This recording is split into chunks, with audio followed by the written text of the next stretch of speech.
couple of quotes from our senior regulators, right? If you're the director of a bank, you cannot simply see your aim as shareholder value maximising. You've got to see your role as being a custodian of institutions of important social interest. That's Adair Turner. I'm going to draw attention to some political double standards in the rhetoric around mutuals and ownership structure. Press space. Okay. This is Francis Maude. There is a sort of mutualising drive from within government, from within the Cabinet Office. So Francis Maude is responsible for that. He says, we all know the dangers of private sector monopolies. Good. The creation of and growth of public service mutuals are at the heart of the drive to replace top-down monopolies with open networks of diverse and innovative providers. So it sounds like they're on side. They're addressing basic incentives at the level of ownership structure and they're interested in public service. Now, Adair Turner and people like Andrew Bailey of the Bank of England have been making the point that we have to see banks as addressing a public need in their public service institutions. So this sounds like it's travelling in the same direction. Is there a reason to take that reasoning into financial services? Of course there is, which found in 2001, just an example. It's the same kind of things that these people have been talking about too, that mutuals have tended to serve consumers better. If every remaining building society converted, the overall costs in terms of higher fees and charges would approximate 30 billion over 10 years.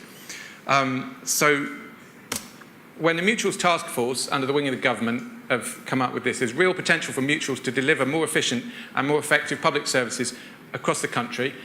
It rings very true, and it rings as true in financial services as anywhere else.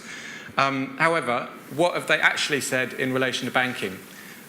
This Mutuals Task Force and Francis Maude is all addressing publicly owned services, mutualisation of publicly owned services. In banking, they set up the Parliamentary Commission on Banking Standards. The remit there is to consider and report on professional standards and culture.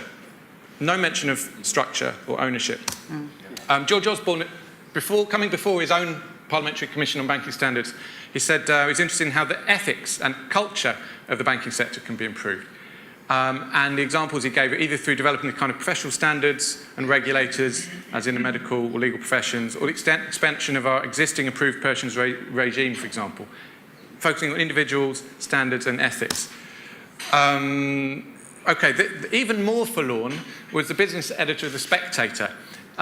He was talking about, well, Thatcher, but he's really talking about 1986 Big Bang.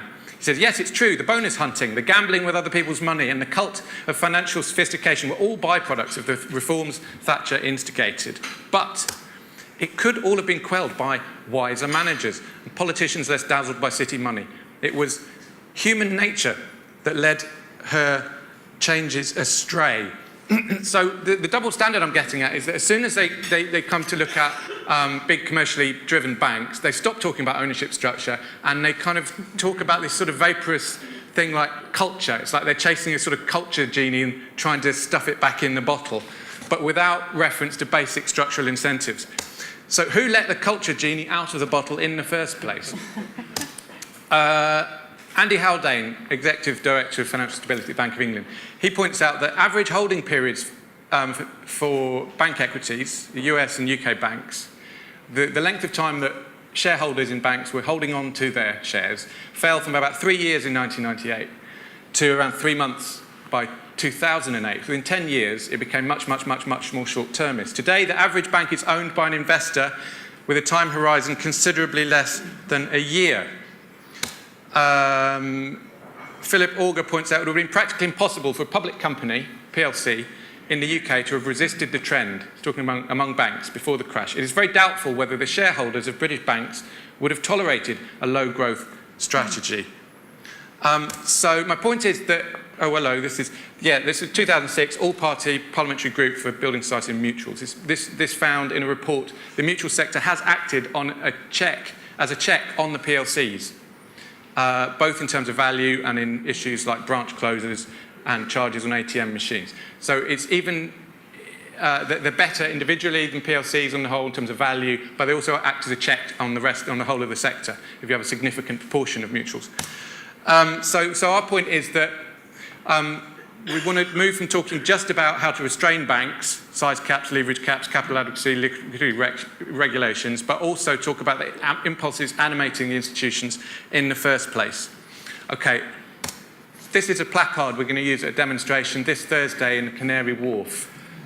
If banks seek to maximise shareholder value, they will seek bigger and riskier bets. Joint stock banking, PLCs, with limited liability puts ownership in the hands of a volatility junkie. Andy Haldane again. So we're going to wield that placard at this demonstration. I'd like you all to come.